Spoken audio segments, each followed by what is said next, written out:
Patuloy na isinusulong ng Committee on Agriculture and Food ang ilang panukalang batas na tutugon sa pag-unlad ng industriya ng niyog sa bansa. Ang detalye ihahatid ni Sofia Potenciano.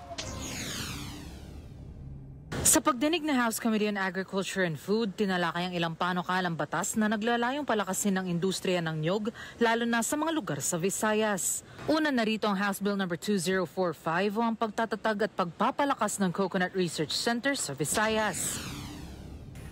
The bill aims to strengthen VCRDC through additional funding from the Department of Agriculture and Philippine Coconut Authority.